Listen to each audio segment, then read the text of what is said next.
तो कैसे हैं आप लोग? मैं देवराज चौहान सभी का स्वागत करता हूं। जाहिर सी बात है, कल बच्चों आपका एग्ज़ाम है, थोड़ा नर्वस होंगे, माइंड में ये भी आ रहा होगा कि कैसे होगा एग्ज़ाम में, कैसा आएगा एग्ज़ाम। तो सबसे पहले नर्वस नहीं होना, बिल्कुल स्ट्रेस नहीं लेना है एग्ज़ाम के लिए। और दूसरी बात, कोई भी एग्ज़ाम होता है उसमें ऐसे ही नहीं पढ़ते, रणनीति बनानी होती है, स्ट्रैटेजी बनानी होती है, ठीक है। तो अब तो जितना तुमने पहले पढ़ा हुआ है वो आप रिवाइज़ करना, एक तरीके देखना ही है। तो देखते हैं कैसे करना है हमें एग्ज़ाम। तो हमारी जो केमिस्ट्री है बच्चों, उसमें टोटल 10 चैप्टर हैं।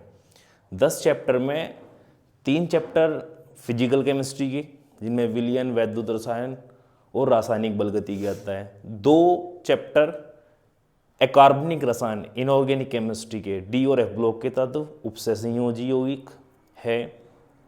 और 5 चैप्टर हमारे कार्बनिक रसायन के हैं, ऑर्गेनिक केमिस्ट्री के। तो इसमें हम अब कैसे करें, क्या करें? तो जो हमारे बेटे 3 चैप्टर हैं फिजिकल केमिस्ट्री की, उसमें हमारा न्यूमेरिकल पोर्शन अच्छा आता है, मतलब नियम है, न्यूमेरिकल है। न्यूमेरिकल इतने बड़े नहीं हैं, आसान है, 20 से 25 नंबर के आपके न्यूमेरिकल आ जाएंगे, उसको देख लेना अच्छे तरीके से। और न्यूमेरिकल में बच्चा क्या करता है, वो घबराता है कि भाई अगर मैं न्यूमेरिकल करूँगा तो अगर आंसर गलत आएगा पूरा क्वेश्चन कट जाएगा। ऐसा नहीं है, स्टेप मार्किंग होती है, फॉर्मूले के अलग नंबर होते हैं, जो हमारी वैल्यूज़ होती हैं, संकेतांक, उनके अलग होते हैं, ठीक है। तो न्यूमेरिकल अटैम्प्ट जरूर करें एग्ज़ाम में। उसके बाद इनऑर्गेनिक के चैप्टर हैं। इनऑर्गेनिक जो हमारी वो 11वीं क्लास से जॉइंट होती है, थोड़ा 11वीं क्लास की जो केमिस्ट्री है उससे जॉइंट होती है, उसको पढ़ें, उसमें भी याद करने का काम है हमारा। उसके बाद आता है ऑर्गेनिक पोर्शन। बच्चों को ऑर्गेनिक पोर्शन थोड़ा टफ लगता है कि समझ में नहीं आ, इसको ऑर्गेनिक जिसने नहीं पढ़ी पुश करो।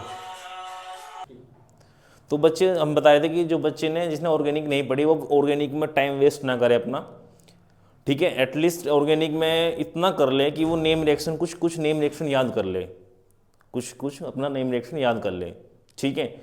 तो ऐसे कर ले कि, और उसमें एक चैप्टर है ऑर्गेनिक में जैव अणु, वो बहुत आसान है। तो इस तरीके से पढ़ें, ठीक है, मतलब थोड़ा एक बार देख लें।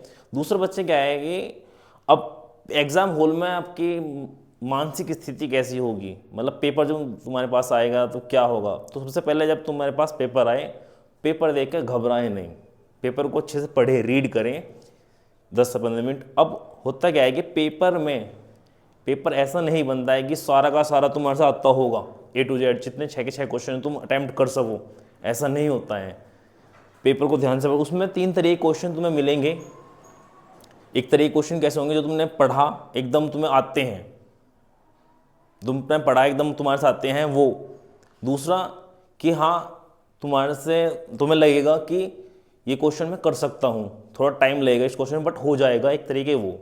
और एक तरह के क्वेश्चन कैसे होंगे, जो तुम्हारे से आते ही नहीं होंगे, ऐसे क्वेश्चन होंगे। तो करेंगे कैसे? तो सबसे पहले तुम पेपर में वो क्वेश्चन अटेम्प्ट करो जो तुम्हारे से आता है, भले ही वो 4th पार्ट का है। तो पहले 4th पार्ट अटेम्प्ट कर लो, और पेपर में क्वेश्चन नहीं लिखते, सिर्फ आंसर लिखते हैं। वो अटेम्प्ट करके उसके बाद वो क्वेश्चन अटेम्प्ट करो जो तुम कर सकते हो, जिसमें तुम्हें लगता है कि हाँ मैं कर सकता हूँ क्वेश्चन।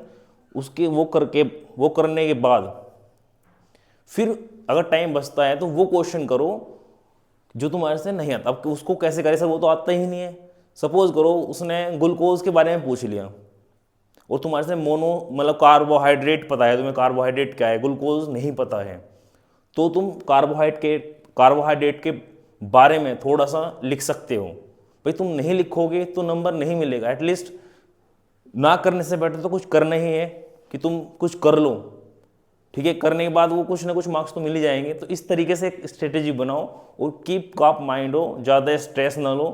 और मेरी सभी शुभकामना तुम्हारे साथ है कि पेपर तुम्हारा अच्छा हो। Best of luck for your chemistry exam, realise your potential. धन्यवाद।